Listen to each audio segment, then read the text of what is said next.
Hello and you're all very welcome to Along the Line, brought to you by CK Streaming. Coming up on the show this week, following on from Ian Corcoran last week, Colm Bonner, who also appears in Stephen Gleeson's new book, A Game of My Life, will be recalling the game that he holds dearest to him. While Declan Carr, manager of the Tipperary ladies football team, will be reminding you all about their bingo bonanza this Sunday night. Joined once again by Sean Matter. Sean, how's things? Good now, Tomas, and yourself, yeah. I suppose green light this week, Sean. Inter-county been allowed back training on the 19th of April. Yeah, it's the news the county managers wanted to hear. Being allowed to go back to train. This sitting in their time for sitting in the high grass is over now, and they want to get matched back on the field. And it's a help to them anyway. They can prepare now for what seems to be a league that's going to be coming up now in a few weeks' time. Yeah, I suppose you're looking at the start of May, really, by the time the league. Still don't know what way they're going to structure it. Absolutely not. I just see a few things on Twitter there since the announcement we made what way they'll structure, but the GA will announce it in their own time now. They'll just first is just get the teams back training and get them doing it right, and they'll just announce their structures then in the upcoming weeks, because I know they're going to have to sit down long and hard thinking about what they're going to do and how they're going to plan it out, because they have a short period of time considering they are playing the inter-county first. So we'll just have to wait and see what they come out with now. Yeah, and it looks like by the announcements there during the week that it's going to be the end of May at the earliest by the time any club training will be taking place. And even at that, it's going to be non-contact. That's it, yeah. It's a long time to wait for a club there, like, considering some teams haven't played since September last year, waiting all that long before you can even train with your team. So, and then, as I say, if you're not going back to non-contact, like, it's good and bad. Like, I know, like, lads who are raring to get onto the field now at this stage, like, the clocks are gone forward, the evens are getting brighter and everything, and you still can't do it. But yeah, as soon as they allow it back on now, teams will be raring to go. Like, they've been sitting in the grass for long enough. Like, yeah, and we've controversy in Cork there during the week with a club. The Gair's been involved. Surely, like, we're talking about August at the earliest by the time there's any club matches going to be played. So what's the pressure on clubs to be training? That's the thing, yeah. You just want to do it right. Like, as I said, that team in Cork now, they seem to have the guards investigating them. So to be like, you won't like to see it happen to any other club, like, because you just imagine the clubs are doing it right, and just waiting now till the lockdown lifts a small bit before they can let their teams back training, because it's stupid really training now, like, considering guards are on the lookout for teams training. So we just have to just hope that no other teams are doing it, like, because you'd hate to see another team getting locked up, like, with training during the COVID. So yeah, it's a shame to see it happen, like, because you can see where they're coming from too, because teams want to get, like, back training and they want to try to stay fit and be ahead of the posse. But if the rules are there for a reason, like, if one team is allowed to train, why aren't the rest allowed to train? So yeah, it's just hard to see it, like. Yeah, but it's a government at the instruction for him not to be training. It's not coming from Croke Park, so it's a lot more serious than if it was just coming from Croke Park. People's health are on the line. That's it. That's the bottom line. Like, people's health are on the line. It's like, it's a serious disease. Like, there's people suffering with it every day. Like, the cases aren't as low as you want them to be. So we just hope that people take these as serious, and we hopefully, like, the serious more to take these lockdowns, the quicker we can get back onto the field and the quicker we can go to the matches. Colm Bonner coming up now shortly on the show as well. Another fella that was in Stephen Gleeson's book talking about Killarney 87.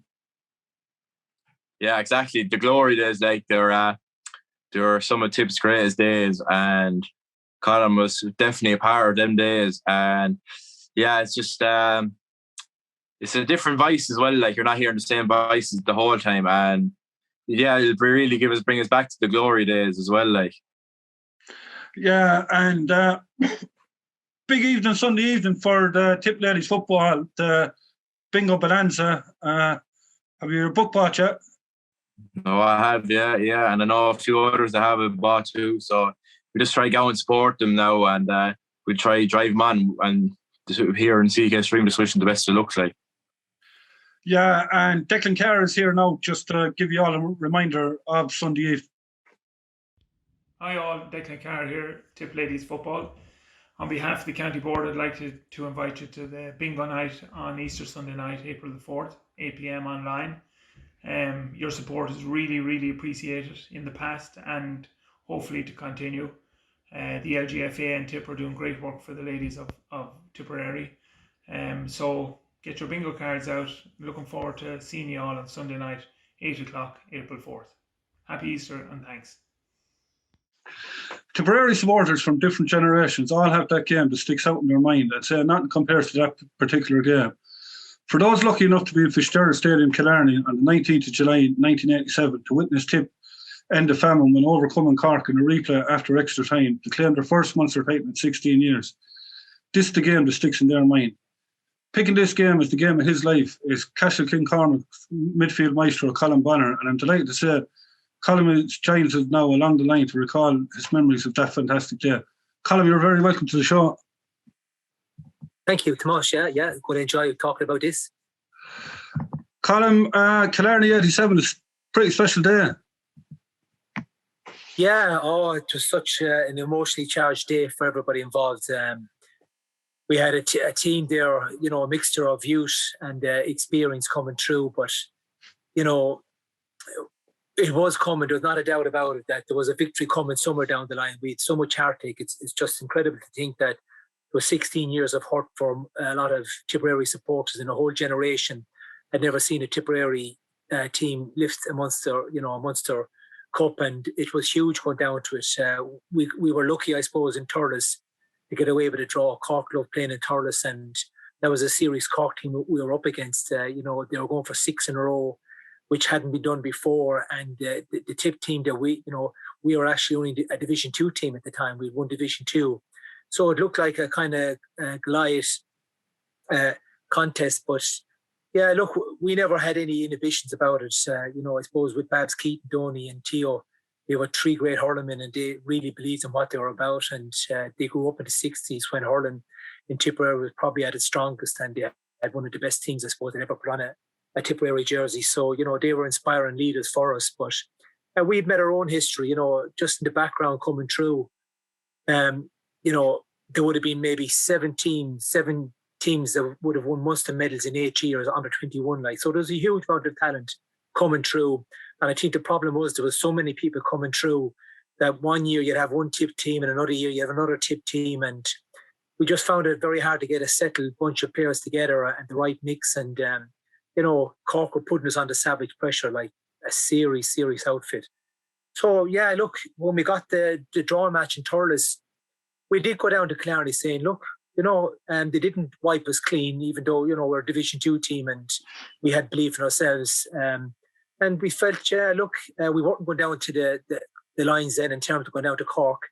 Was a master stroke by Babbitt, because there had been a home and away agreement up to then, and I think it finished with that game in Thurles.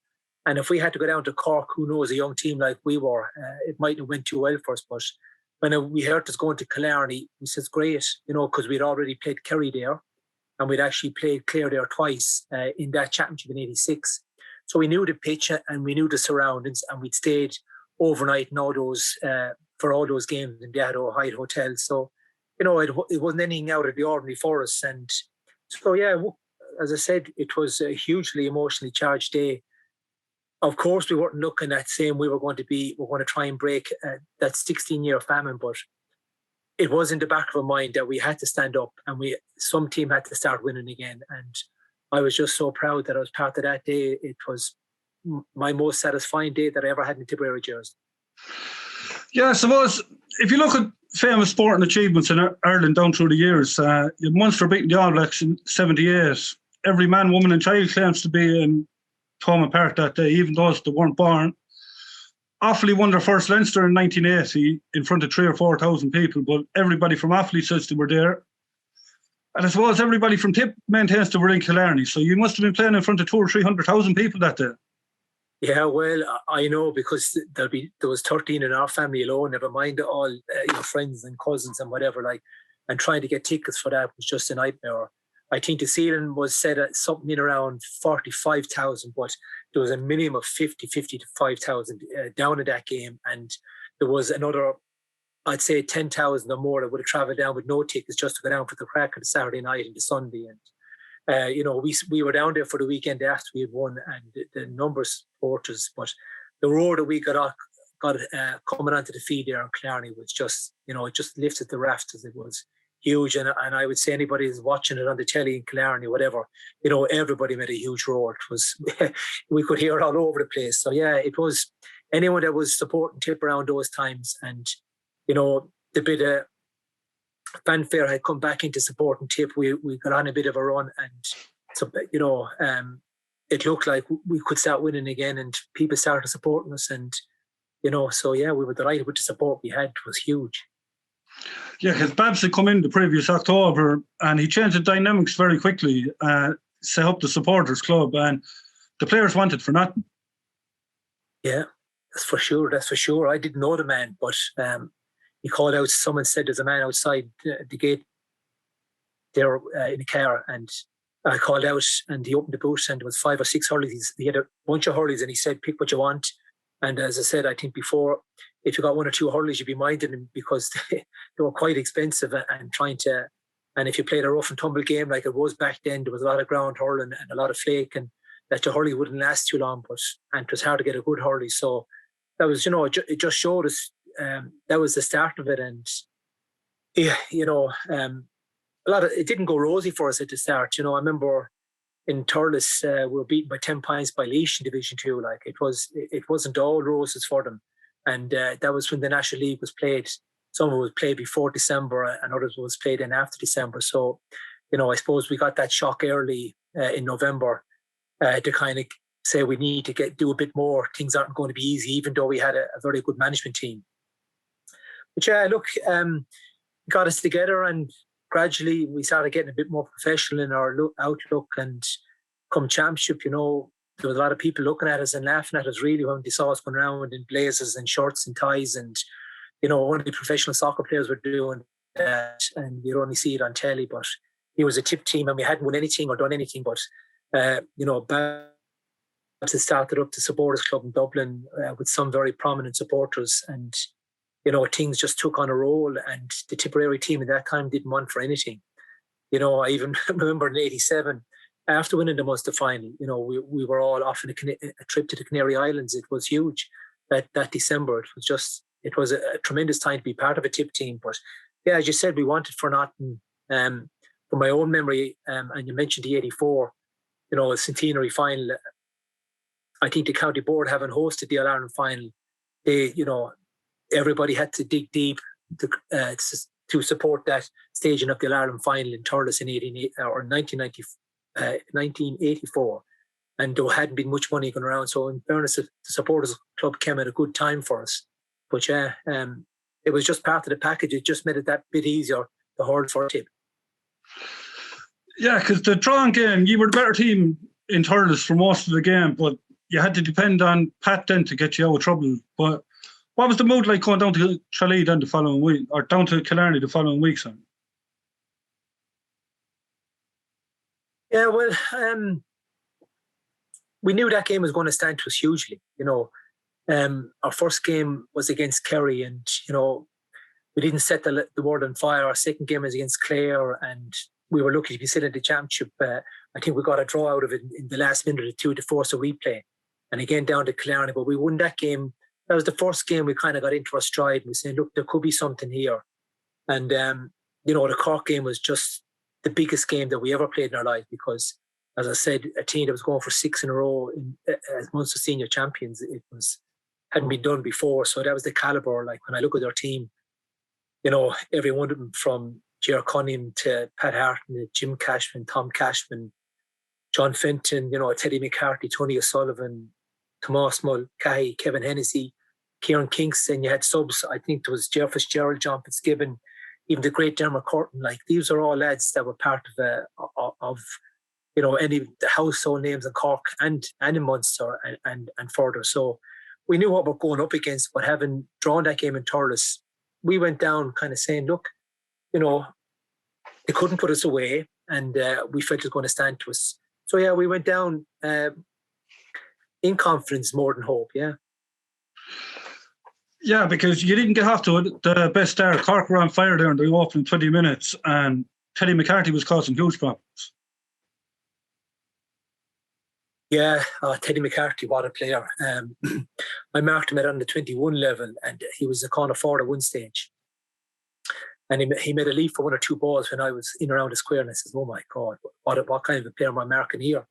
But Cork were under a bit of pressure, and they put him out to midfield, and next thing I seen his fielding ability, his catch, and I was saying that's just crazy what he was doing. And he continued that on. I suppose he did win a Senior All-Ireland in 1990 with the footballers and a Senior All-Ireland hurling in 1990, which is a rare achievement, but he was an incredible athlete. And when he was on his day, I could jump for a ball, and I could, with my two hands fully outstretched in the hurley, he would still be above my shoulders at the boss of my hurley. So he was at least 4 or 5 foot off the ground. It was crazy to think an athlete like that could do that in hurling. We hadn't seen it, but yeah, he was on fire and caused us huge trouble. And first 20 minutes, we really, really struggling to kind of find our feet. And I think by half time, it was 110 to 1-5. We found the last kind of 10 minutes, we found our feet and put a few scores on the board. And I remember Pat Fox went in at half time, and he was really bowed up with a bit of a comeback in the last kind of 10 minutes of the first half, saying, we've a right shot here. There was a bit of a wind there, I think. And he says, we can rattle these lads. They tried to knock us off our stride very quickly. But we covered, and we got back up and kept fighting. And so yeah, we came out in the second half, even though we're 5 points down, and it took us a long time. I think the only time we actually leveled it, because at several times in that second half we've actually gone back. We've gone 6 points behind. So and I think the very last puck of the game, Nicky English had it, and it looked like he was going to go for a goal, but Nicky being Nicky with the head that he had on him, he tapped it over the bar for the equalising score and brought us to extra time. And so I suppose we knew we were a younger team, and we felt that we got out of jail, I suppose, a small bit by still being in the game by half time. And we pulled them back gradually as that second half went on, and we just continued in extra time. It was just incredible to see us roll them in like we did, and such an experienced team, and then to finish out with a couple of goals. It was just crazy. Yeah, because Nicky's goal in the first half brought you back into it. It was a touch of class, really. Yeah, it was. And Bobby Ryan always jokes about it. Bobby, who would have thought he would have been full forward on that team? And a lot of people mightn't even remember that. But I remember he was talking to Pat Fox there, and Nicky was, and Bobby says, what can I do to help you? And Nicky kind of said jokingly, just keep out of the way, like. So, but Bobby went out, and I think he stepped over the ball or something, right through his legs, and Nicky was waiting behind and doubled on it into the back of the net, like one touch and into the back of the net. And it was a goal we needed, because Cork had been on fire in that first 20 minutes. So, yeah, look, we were delighted, but, Nicky, I suppose, at that time was always crucial for a couple of good scores, and, his displays against Cork, even when I wasn't on the team, when I was watching him in 83 and 84 and 85, he was the all-star that Tipperary had, and we always looked up to him as one of our leaders. Yeah, because Tomas Mulcahy got a goal straight after Nicky's, but still just 5 points in at the half-time. As you said there, with Pat Fox talking in the dressing room at half-time, the mood must have been pretty good. Yeah, it was, because, as I said, like, a lot of us had never been beaten by Cork. As I said, I played minor, and I played 3 years under 21. And, I would have known Bobby Ryan's age group, and my own brother Cormac and Nicky and, Conor Donovan, all these lads. They wouldn't have been beaten by Cork neither on their age. So we had no real fear of them, even though, we wouldn't have come across some of their bigger players, maybe, that the likes of your Tom Cashman, the Dermot Curtins, and your Johnny Crowleys, and these fellas who would have, serious displays behind them. But yeah, we just felt, we weren't going to panic. £5 pints wasn't an awful lot, in a game of hurling. And we felt that, look, there was a bit of a breeze, I think, favouring us, and we could roll them in slowly but surely if we didn't panic. And it did take us a bit longer than we thought. And it's only when Nicky, I think, scored that equaliser, that's when we actually put level. But that was a great time for, we were coming strong. But there was nobody down at half time. Everybody was up and we were geeing each other up, and we said, we're in this fight, there's no way this Cork team to want to win, be the first team to win 6 in a row and let us be the team that gave it to him. We were going to go down fighting if it came to it. But we just felt that keep it going, keep doing what we're doing, and the scores will start to come. And when that full-time whistle came, I could see the likes of John Fenton and Tom Cashman and Johnny Crowley, a few of the old, there were no spring chickens at this stage, and they had a lot of eyes on it. And where I was looking at the likes of, Paul Delaney, John Kendi, John Heffernan, myself, Aidan Ryan, we were all young fellas, mad for it. And I think that's the way the second half kind of panned out. We hit them big time in the start of the second half and started running at them more and more. And, we opened them up. And, when you look back at Michael Dye coming on as a substitute and scoring 2 goals for us, that was just incredible when you think of the history that he was bringing in. He's fought at John Dye, everybody knows, been part of that great team of the 60s as well. And, the last time they'd won a Munster title was down in Killarney in 1971. So there was a lot of history there, and even among the players. And we were very well aware of that as well. And we didn't, we wanted to create our own history. We didn't want to go down like the previous kind of 15 years, with tip teams. And as much as they tried, they just hadn't the luck on their side. But I think we made our luck when we went out. We had a lot of belief. And, I suppose that was instilled to us too by the management team. And, they wanted to create that, I won't say that arrogant, that tip people, when it comes to hurling, were hard bit, and they wanted us to be hard bit all the time. So, and that's the way it worked out. When those goals went in, it was just euphoria. I've never been as emotionally charged up in a game in my life in terms of going in for that kind of last, I think it was about 15 minutes each half, but yeah, it just went by so fast. I mean, the whistle went, crazy celebrations that, before I knew it, we were stampeded by our own supporters and carried around the place. It was very hard to come down there after that display, and a lot of us didn't, and possibly that was one of the reasons why we didn't possibly go on and do better in that year. But that Munster campaign was just unbelievable. And as I said, the proudest day I ever had in a tip jersey, even though we did go on and win All Irelands after that at senior level. But just that day was just so emotionally charged for everybody that was down there. 16 years of hurt, and then to see Richard Stakelum blood on the side of his face, and the proudness that he had, and the history that he had from Borrisilly, and to see him lift the cup and to say that the famine is over. I know Cork stood up in 1919 and said the famine is back, but that's a bit of crack in hurling. But we were just so proud of ourselves that we managed to get over the winning line. Yeah, because there in the second half itself, you were eating into the lead the whole time, and Pat Fox had the infamous shot that hit the back stanchion and the goal disallowed. A lot of lads say Pat was on the show actually a couple of weeks ago, and he said that you continued playing and put the ball over the bar. It was actually Pat Fitzgerald that continued on playing, put the ball over the bar, but you didn't let that affect you though. Yeah, that's right. Yeah, because it was done so fast that I didn't even notice it, and it's only now that you say it. Yeah, it was. If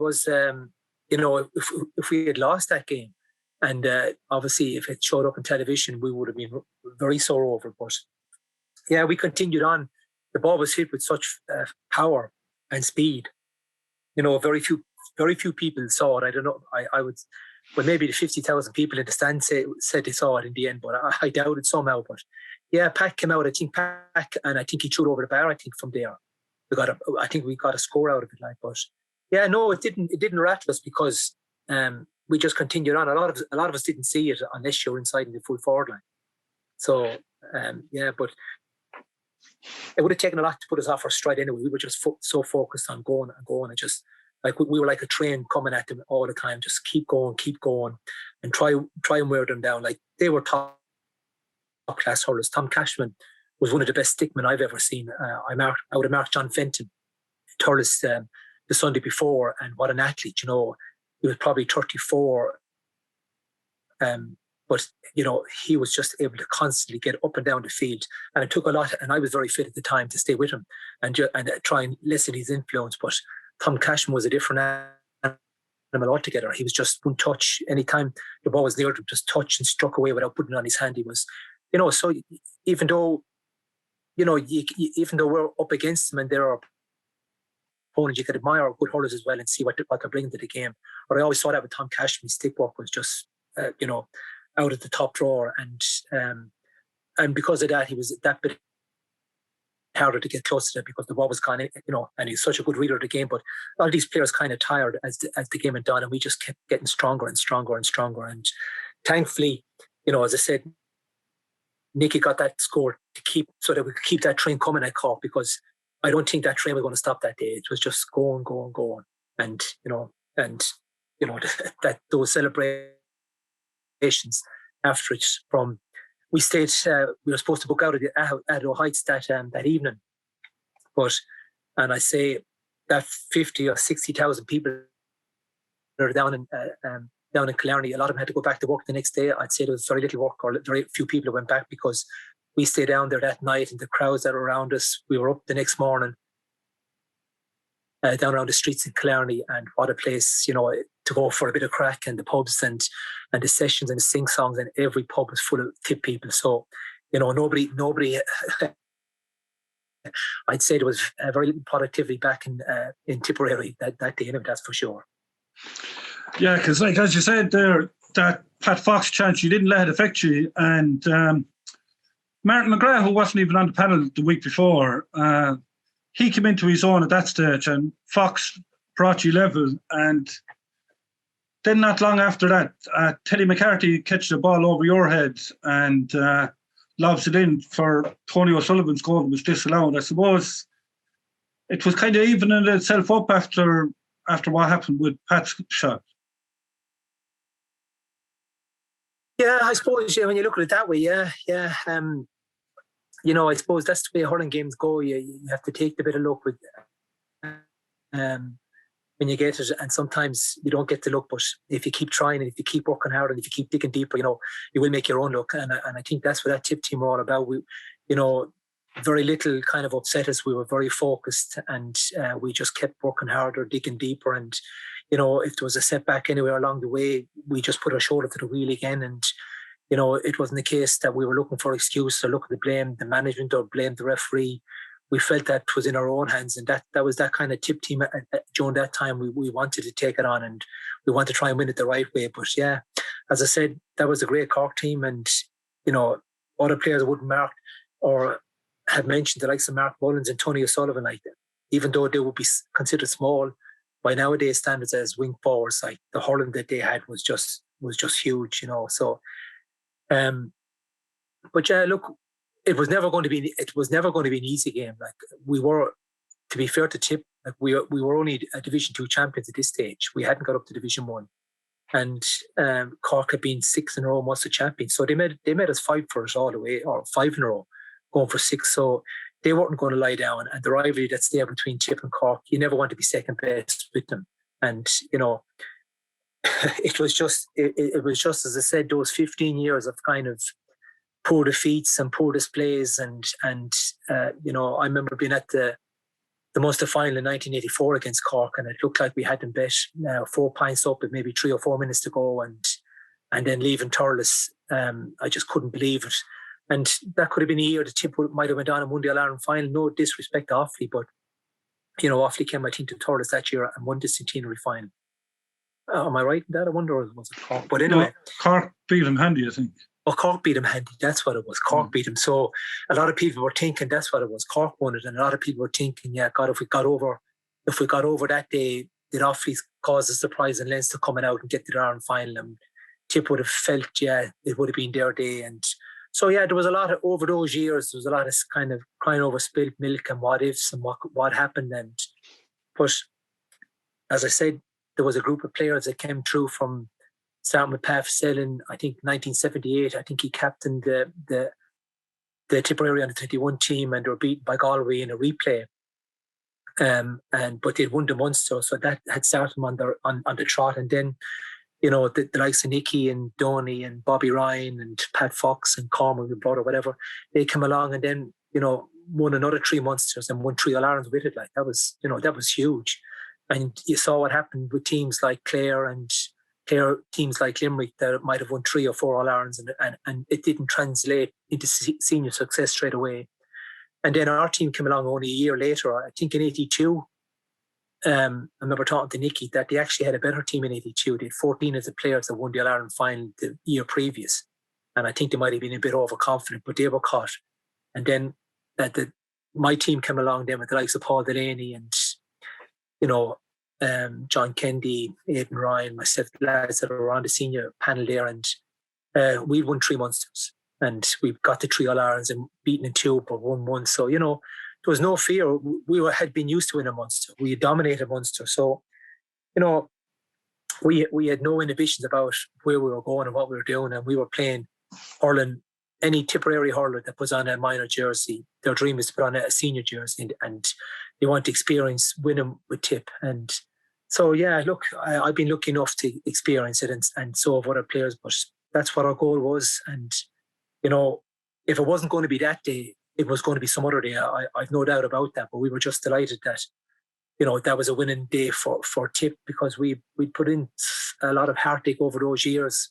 I remember watching John Grogan and Cashel, man, they were 10 points up against Limerick, maybe 79, and it looked like 14 points up in championship, and Limerick came back and drew with them, and then they lost the replay down in, you know, there was a lot of hard luck stories all the way through, and 10 years not winning the first round of the championship. You know, there was a lot of hurt in Tipperary, and I think that's why that Tip team probably caught on fire with the supporters, because we started winning a small bit, and, you know, we had a lot of kind of charismatic players on it, and players that had won a lot underage, and the pressure was on us to try and do it at senior level. And I think, you know, if anything, we didn't achieve our potential. Possibly as the years went on, we possibly should have won more in terms of with the talent that was there facing us. But as I said, you can't, you know, you have to look back and kind of say, yeah, okay, you know, that team, I suppose, won 5 Munsters and 2 All-Irelands. It's, you know, it's not too bad, but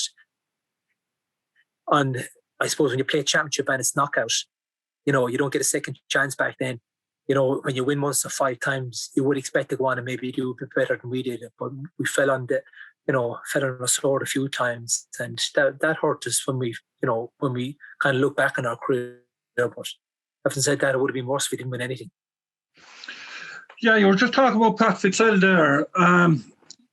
Now, I've only seen him at the end of his career and that, but anybody to be in the older generation would always tell me how good he was.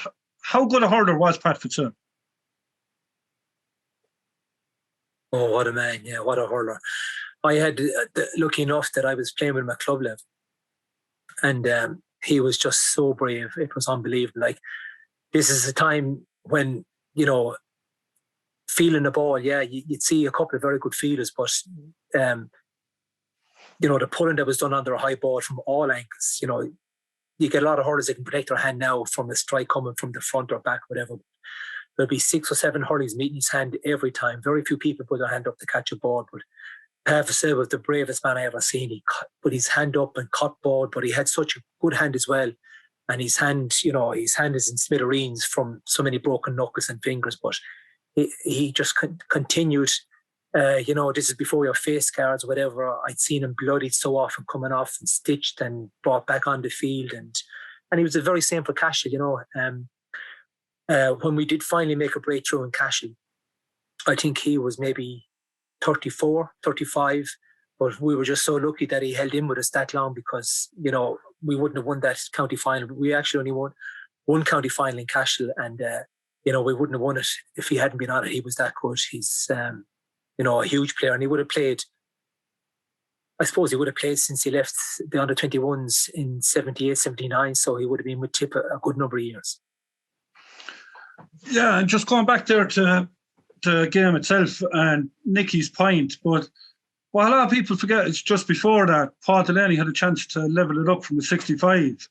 Now, Nicky got his out of jail, but if you look at the video after it and you're going into the dressing room, and Paul Delaney actually looks devastated.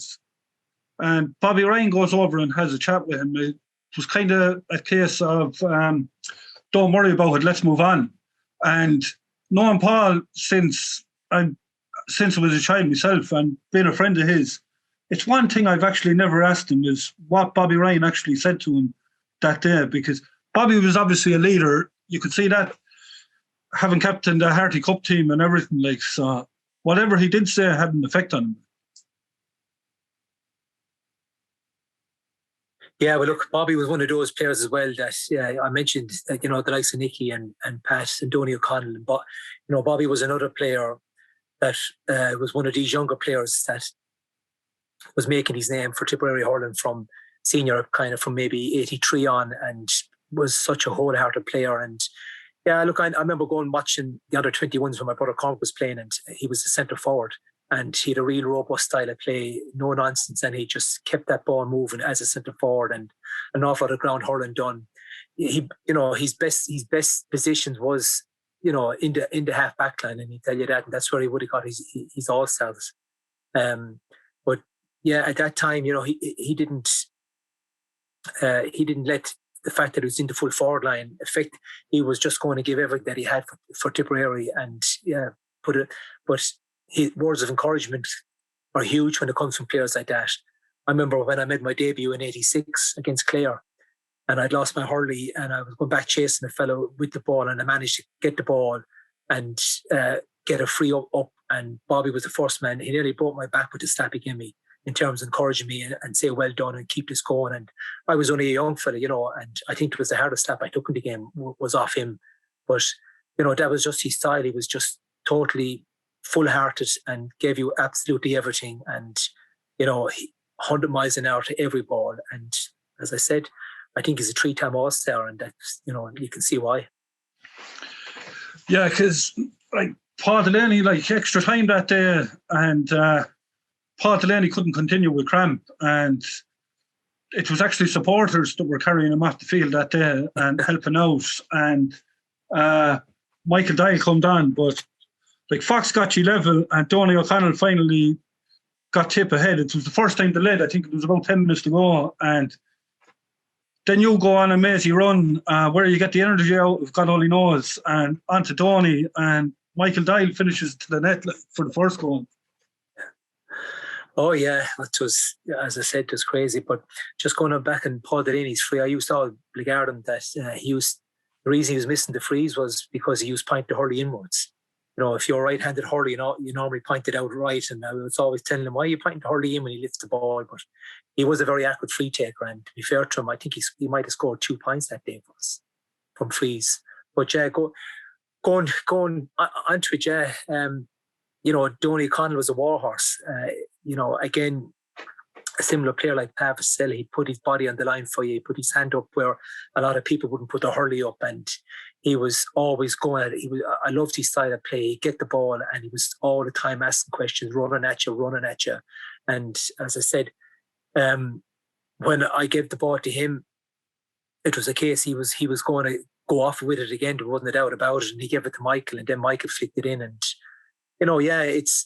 it's just amazing to be part of that. And I don't watch too many old hurling videos, but I did watch the last kind of 15, 20 minutes of that game before, just to see it and give my memory a boost. But yeah, just the hair stood in the back of my neck again watching it. It's as I keep saying, it was such an emotionally charged day for all the reasons that I've given, and where Tipperary were coming from. So hopefully we'll never go back to those days. But yeah, it was a day. It was a day made in heaven for Tipperary supporters, not a doubt. Because to win a game like that, to be asked the questions and to come back and maybe not get that goal like Pat Fox, and and to miss a couple of opportunities like Paul Delaney's free, and but we just kept at it, but to do what we did to that Cork team was just amazing. It's, as I said, it'll be never forgotten by any player that was there, and I'd say it wouldn't be forgotten by most of the supporters that were down there. Yeah, because Dial's second goal actually came from Nicky chasing down Richard Brown. Like, he'd unbelievable fitness, like, and Pat Fitzell managed to knock it back in, and Dial was left inside. And that's right, yeah. I suppose if you look at Donny's the third goal from Donny, not long after that, he got a fair old belt from Dennis Walsh for his troubles going through. He did, yeah. Oh, you could see the frustration coming out on Cork at that stage. I think at this stage, after the second goal has gone in, especially a game that went to extra time, and scores are hard to come by. Especially goals that when that goal went in, the writing was on the wall. So I think that was more frustration than anything. He gave him a hell of a lash. If that was nowadays, you'd have cameras on it and there'd be sanctions. But look, as I said, when we meet that Cork team, what a crack we had them all gentlemen, every one of them, and the fun that we have.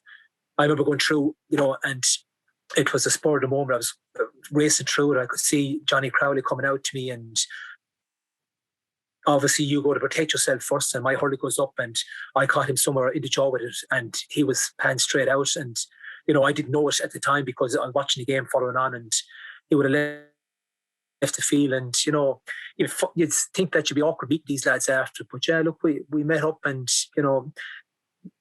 I wouldn't say there was any. I know there was a slap there on that one, but I think between Cork and Tip, even though there's huge rivalry, there's huge respect for each set of players. And, I won't say we love playing each other, but the games that we normally produce against each other are normally always top class. We bring the best out of each other.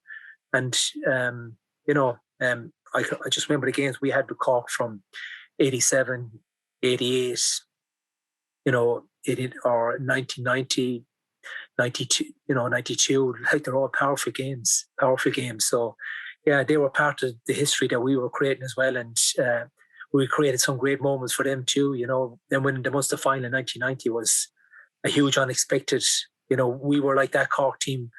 Even though they were going for 6 in a row, I think we were a Tip team going for 4 in a row, and no Tip team had ever done that before.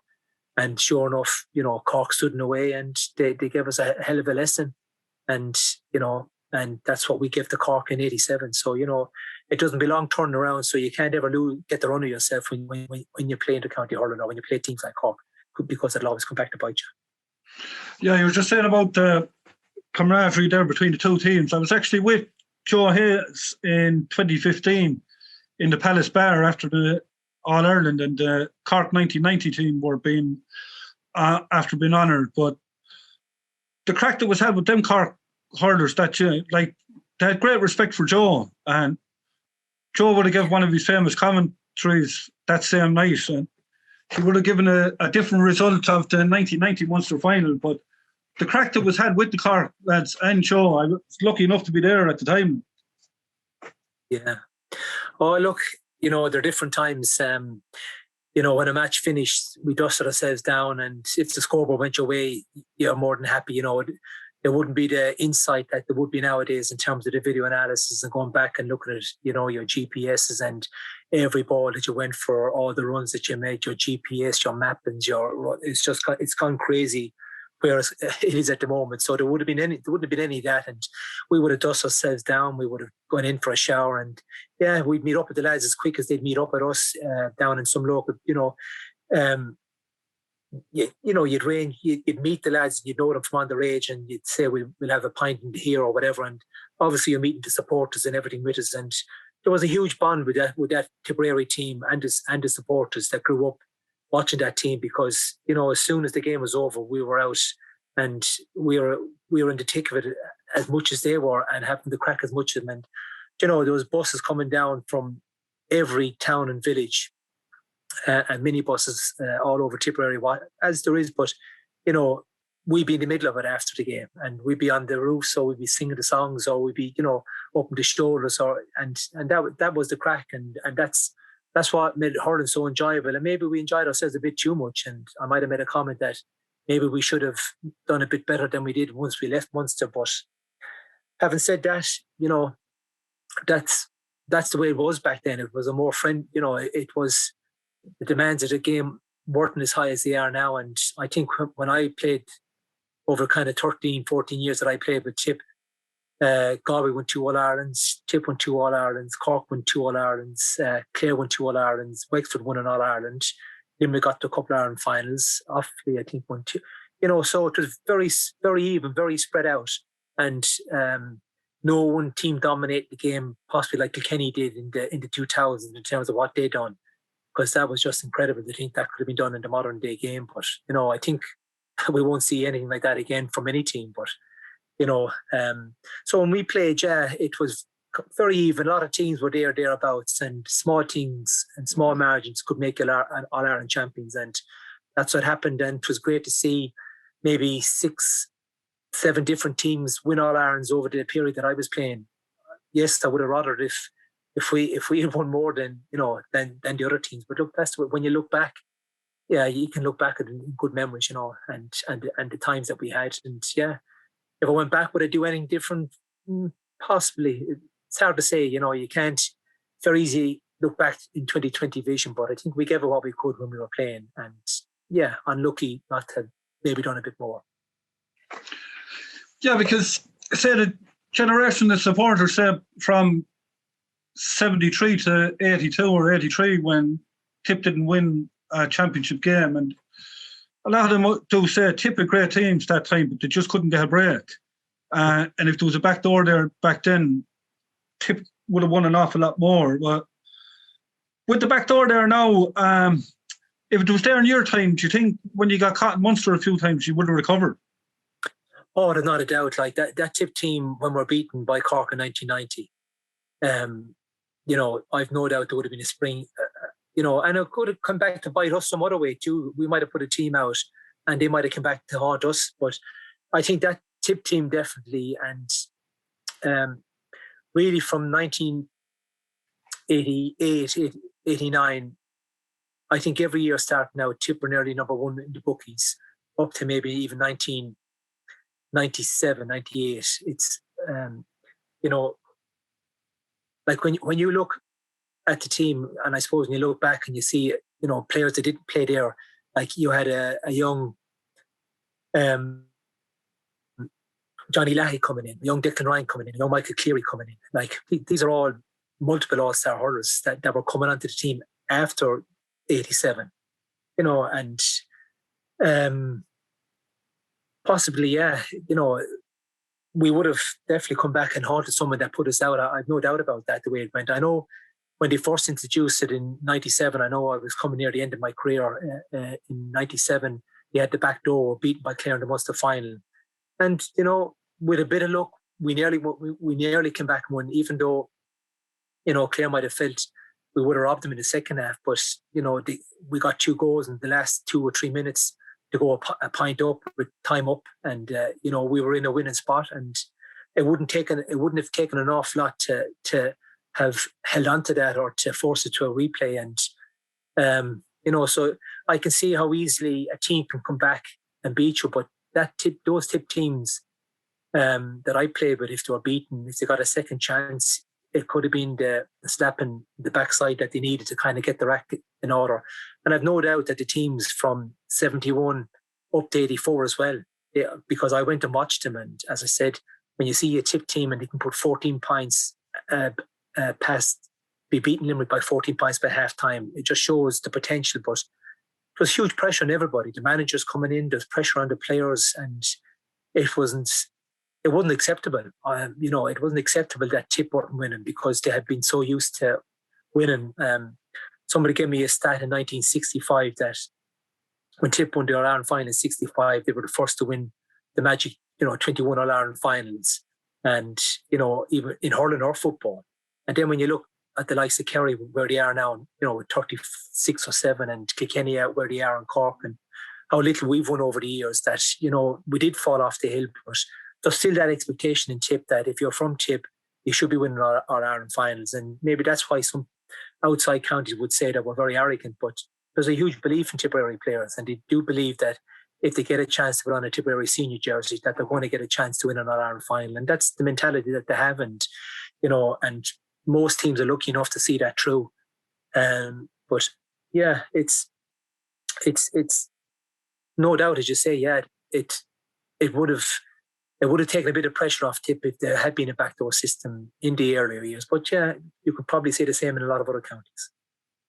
Yeah, just talking about the arrogance of Tip, as to say, but like, say my own first Tip match would have been the '84 Munster final, and sure, heartbreak in '85, the Munster final, and against Clare below in Ennis. But then from '87 to '90, I remember losing the Munster final in 1990, and it was a shock to my system that we wouldn't be going to Croke Park that year. But yeah, well, and it was a shock. Yeah, it was a shock because it was the first time, I'd say, a lot of us had been beaten by Cork.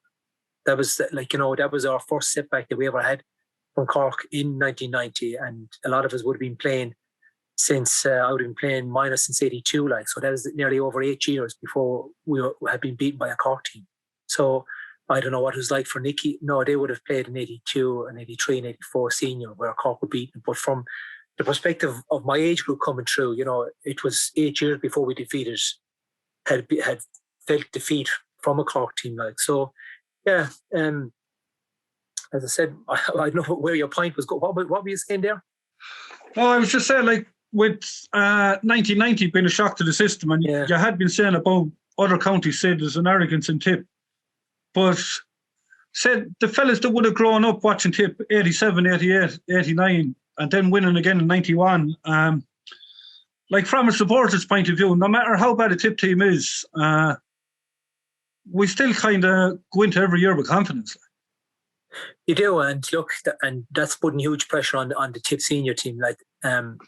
We all saw what happened in 2010 when Kilkenny were finally stopped in terms of going for, was it 5 in a row they were heading for, and Tip put in a massive display, and they went on and won the under 21 All Ireland final by hammering Galway in a huge, a landslide, and everybody just felt that, here we go, and Tip got carried away with it, and they would have said that kind of arrogance came out to fore, you don't hear that really from Kilkenny. You never actually hear from Kilkenny.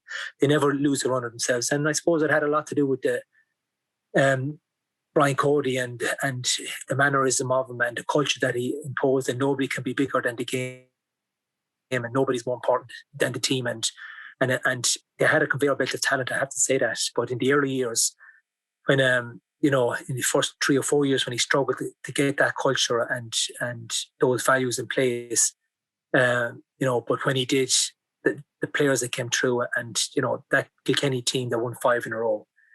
When I see the likes of T.G. Reid and Michael Fennelly and players like that were on the sideline in the third and fourth year when they were winning the All-Ireland finals, I think when they won the 4 in a row, T.G. Reid was into college and I was over Fitzgibbon at those times, and he was by head and shoulders the best inter-county player I had seen playing in a good number of years, but he still wasn't good enough to make the Kilkenny senior team. So that just said an awful lot about the talent that they had available to him when he wasn't there, because I reckon if he'd been in Tipperary or someone else like that he would have been maybe a 2-time All-Star by this stage. But, that was Kilkenny and that's what they got. And but yeah, when Tip win, we seem to go mad a bit. When we win one, but that was the culture back then. Yeah, you do celebrate it, and you do go on the road, and you do go to every church and every parish and every school, and you're bringing it around from basically September into January. And the National League will be running through as well at this stage, but that didn't. But we wanted to be celebrated, and we enjoyed it with our supporters. And yeah, did it affect us? Maybe not going on winning. I don't know, but that was the general culture back then. But we did get carried away. But that 2010 team, probably, when you see them, odds on favours for 11, 12, and then to see Kilkenny come back. But again, as I said, that was an exceptional team. That's then when the likes of your Michael Fennellys and your T.G. Reids were coming through, making that team. They went on to win another 2 or 3 in a row, which is crazy. And Tip them were struggling to find that rhythm again, even though they had a powerful team and a lot of, 5 or 6 players coming up from that under 21 team to give strength to the senior players that were there. But, it was heartache. The games that they played against Kilkenny over those years were just incredible games. The one they lost down in Nolan Park by a pint, heartache.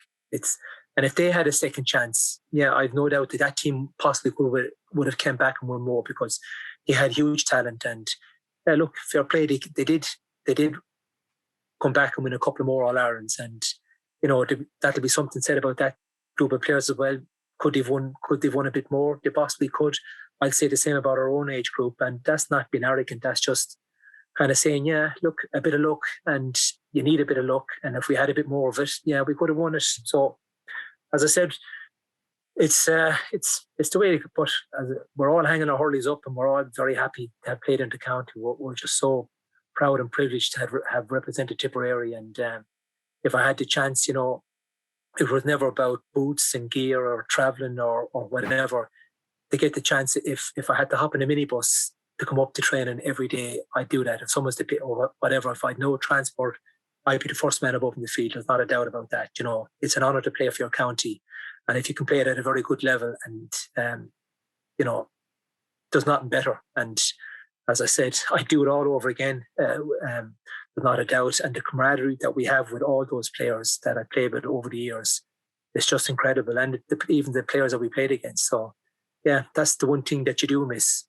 You might look back and say, we could have won a bit more, but what you'll miss is the camaraderie and that friendship and that getting together and training and just having the crack and playing the games and, celebrating your wins and losses and meet the supporters. And, it's great times. So I can't complain. Yeah, because we said it to Conor here on the show a couple of weeks ago, how that night in Roddy Ball is before the 2016 All-Ireland, and you could see the camaraderie was still there even 25 years later. Well, we're a mad bunch when we get together, there's not a doubt. Like we were away 4 years ago, we went on a holiday together there as well. Like, and it's like when we're young again, we mightn't have the same energy, but our minds are still quick and we're still enjoying each other's company. And we'd often meet up if it was for reunions, or whether it is the All-Ireland finals that we're going watching, supporting Tipperary, whatever. When we bang into each other, the crack that we have is just super, and we look forward to it. So we should do it more often. It's only when you get up and meet them, you're kind of saying like we should meet a bit more. Sometimes life takes over and jobs and children and family, and it's just hard to make time. But when you do finally get to meet them again, it's like you weren't away for a day. We're that close. Yeah, because like you're saying, you could have won a lot more, but 2 All-Irelands, 5 Munsters and a league title's not a bad innings. So a lot of people would give the right arm for that. Yeah. As I said, it's only when you can look back, and I suppose it is only Kilkenny has made us greedy when you see the likes of, I know the likes of your J.J. Delaney's and your T.G. Rees and these fellas that would have played in WIT and played Fitzgibbon, and how down to earth they were. Like, but to see them with kind of 7 and 8 All-Ireland medals in the back pocket, like it's just unbelievable to think that day was going to, I thought when John Dial had his 8 All-Ireland medals and Christy Reen, that it was never going to be surpassed. Not a hope would a team be able to dominate sport like that Kilkenny team did, and they did. And so they've set the bar there, and that's whether another team will ever come and do that again, like that great Kerry football team that nearly had 5 in a row as well. It's or 4 in a row. But look, that's what stats are for. People try to reach them, and they raise the standards higher and higher, and you have to push yourself harder and harder to meet those standards. And that's what that Kilkenny team done. They pushed that TIP team to such high standards. Like the game, like that 2019 All-Ireland final, it's just incredible hurling. Unbelievable. The best hurling I've ever seen. I don't think we'd survive in that modern game, the way they're playing it. But even though they might have lost those games, to be involved in them, they're just incredible and such a spectacle. And so, it's not all. I won't say it's not all about winning. It's about whatever journey that you're on. And I know it's a cliche in terms of the pathway that you're on, but if you can get the most out of yourself and enjoy yourself along the road, there's no better experience. And when you love hurling as much as we did, you're only crying out for that jersey. And the saddest day is when we know we're not fit enough or we're gone too old to accept that jersey. And that's always the most disheartening part. It's not really what you left behind. It's that you can't play anymore. That's the big thing. We went back, I think, in 2 years ago. They organised a reunion of. It wasn't a reunion. It was for dementia. The Limerick supporters and the Tip supporters got together or something, and they organised. I think they raised nearly 30,000 or 40,000. But the Limerick team of 1996 played the Tip team of 1996. That was the one we lost in. We played them the final, and we met up. I suppose a lot of us were in our late 40s or early 50s, but the crack again that we had, and just putting on that Tip jersey, like I was like a young fella for 2 months here beforehand. When I knew the game was coming up, I was down at the beach, I was doing the hurling, I was doing the running, I was, if someone could put a GPS on me and do the track, I would have been into it. I would have wanted to get my game, and it was only a bit of fun, like a bit of crack, but you do, when you get that jersey and you get a chance to put it on, you do take it seriously, and you do want to be as good as you can be. So that was great, getting back and meeting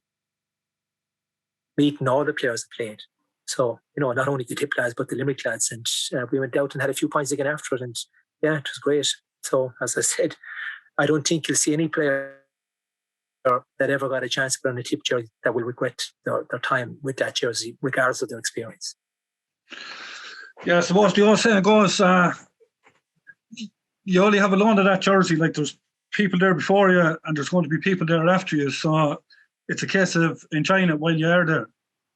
Yeah, there's not a doubt. And Tip is a great hurling county. There's so many clubs in Tipperary and so many players that play hurling, and they play for all the right reasons. They just love getting the hurling in their hand and developing the skills and developing themselves as athletes.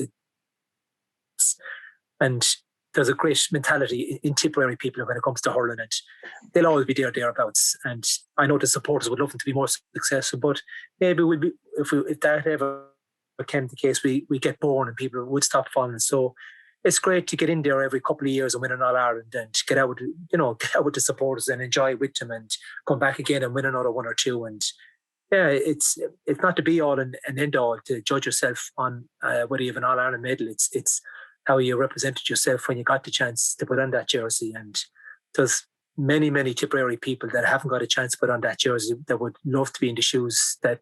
So if they think I'm here complaining or whatever, I'm not by any means. We were privileged, and we do understand that. We were one of the lucky few that got a chance to put on a Tipperary senior jersey. So yeah, Tipperary will always be in good hands. The clubs, the managers, the people, the families, the communities that love the hurling up there. It'll continue for another 100 years, not a doubt. Yeah, and hopefully we'll see another All-Ireland or two in a not too distant future. Colm, thanks very much for coming on to the show, and we hope to be talking to you again during the year, and wish you the best of luck, and talk to you again soon. Yeah, Ross, that's great. Thank you for the call. So that's Colm Bonner there. A few great stories there, Sean. Few great stories, yeah. Really retold his time of playing with Tip and how much he loved playing with Tip, like never took it for granted. Yeah, and you can see he appreciated putting on that blue and gold jersey every time he was lucky enough to do it. Absolutely, yeah. It was as you said, it was a pure honour to wear the blue and gold for Tip. Like not many people get the honour to wear it. So as he says, for him to wear it is a privilege, and still he never took it for granted from the first day he put on to the day he retired. Yeah, he just said there as well that he felt he could have won a lot more, but he's grateful for what he did win as well. That's the sign of a good player. Like they're happy what they won, but they're like happy to have won more. But that was just team just come up with better teams in the day. And that's just the joys of life of hurling. You'll never win them all. Yeah, and he also saying about Tip there in the last 10 years, why they won 3 All-Irelands, they were unlucky not to win more as well. So he's if it wasn't for that great Kilkenny team, we could have been looking at another 3 or 4 All-Irelands over the last 10 or 12 years. Definitely, yeah. And even now, you have Limerick coming up, so we just we're lucky that we have got as many All-Irelands it is, because some teams never got an All-Ireland in the last 10 years. So we're just happy for what we have. So that's it for another show. Thanks to Colm Bonner for joining us, and remember to keep sending us your memories of great Tip days for a chance to win a copy of Stephen Gleeson's book, A Game of My Life. Don't forget the Tipperary Ladies Football Bingo Bonanza this Sunday night. It promises to be a great evening's fun for all the family, and they'll very much appreciate your support. Good luck, and we'll talk to you all again very soon.